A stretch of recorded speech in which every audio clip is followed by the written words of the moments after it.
Hey, I'm Eric McGuire, and today I'm going to talk about firearm safety in modern day America. Most Americans don't realize that nowadays when they're walking down the street, when they're walking through their home, they are coming within inches of danger sometimes. And even worse, they don't realize how much danger they're putting their children into when they neglect firearm safety. So in modern day America, we have plenty of shops, homes, even people walking around with guns in them. And I've spent countless amounts of time at the range, shooting with my dad, just learning how to use a firearm safely. Next slide, please. So today we're going to talk about three main points. We're going to talk about Cooper's 4 rules of gun safety. We're going to talk about proper apparel and equipment, and we're going to talk about modern firearm operation. Next slide, please. So the first main point we're going to talk about is Cooper's 4 rules. So these are the generally accepted safety rules that all shooters should know, whether you're an amateur or whether you're professional. You should be following these rules because they help to keep you safe. So the first rule, next slide please, is that all guns should be treated as if they are loaded. Now this is possibly one of the most important rules, and it's really easy to forget even for experienced shooters. If you're in the moment of shooting, you might forget that there's a round in the chamber. Morrison actually states, if someone hands you a firearm and says, "Don't worry, it's not loaded," you don't dare believe them. Next slide, please. So rule 2 is that you never point a firearm at anything you aren't willing to destroy. This is, in my opinion, probably the most important rule, and it's still not followed by all shooters. Now, this should be common sense. You shouldn't point a firearm at anything you don't want to shoot, but still some shooters do it. And the reason I think this is probably the most important is that if you mess up on one of the other 3 rules, this one can still save you sometimes. Next slide, please. So rule number 3 is that you don't put your finger on the trigger until you're absolutely ready to fire. Until you have sighted your target, until you're sure that you're ready to shoot and you've committed to it, you don't put your finger on the trigger. And that's called trigger discipline. And that ensures that you won't accidentally or prematurely fire the firearm. Next slide, please. The rule 4, it's the last rule, is be sure of your target and what's beyond it.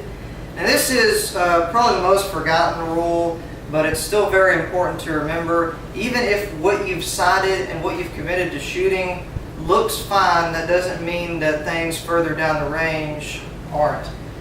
So now that we've talked about Cooper's 4 rules, we can talk a little bit about what you should be wearing. Next slide, please. So now we're going to talk about proper apparel and equipment. The first piece of equipment you need eye protection. This is something like goggles or safety glasses that you should be wearing whenever you're around shooters or whenever you're shooting yourself. They help protect your eyes from ricochets and from anything coming back at you. Now if you get hit by a ricochet on the body, it's going to hurt, but it's probably not going to injure you. But if you get hit in the eye, then you might actually cause temporary blindness or permanent blindness. And it also helps to protect you from dirt and dust. The next thing you also need is ear protection. And this is very important because guns are loud, very loud, especially in an enclosed environment. If you're constantly shooting guns and you're not using ear protection, you're probably going to suffer some hearing damage pretty soon. Now the next thing you need is proper clothing. Guns eject shell casings at a very high rate of speed, very hot. And if you're wearing something like sandals and you get a shell casing in your shoe, it's going to burn and it's not going to be very pleasant. Next slide, please. Just as a final note, you might also want to pick up a holster. They help to keep your gun secure, make sure the trigger's covered, and as Morrison says here, proper holster design should provide for one-handed holstering. That means that you can access the gun with one hand. Next slide, please. So the last point we're going to talk about, now that we've talked about apparel and equipment, is we're going to talk about modern firearm operation, how to actually use the gun. So Carlson and Hargarten state most firearms store rounds in a magazine. Ammunition is stored in an internal magazine, usually in a pistol grip. For handguns, that's 99% of the case.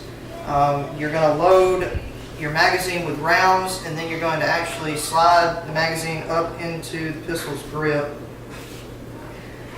Now, once you've done that, you actually need to load a round into the chamber. And to do that, next slide please, you're going to slide back the slide and then release it.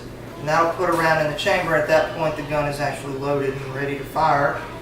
But you do need to take your safety off. And the safety is kind of a catch-all mechanism that's going to protect you from accidentally firing a round, even if the gun is completely loaded.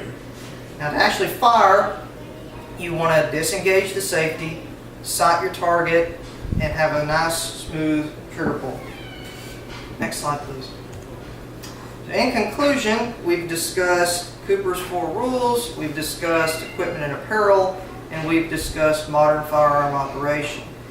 So I hope the next time you go out to the range, or you're around shooters even, or even if you ever had to use a firearm in an emergency situation, you're going to remember the 4 rules, you're going to be wearing the right equipment, and you're going to be using the firearm correctly. So using this info, you already probably know a little bit more than you knew before about gun safety. Thank you.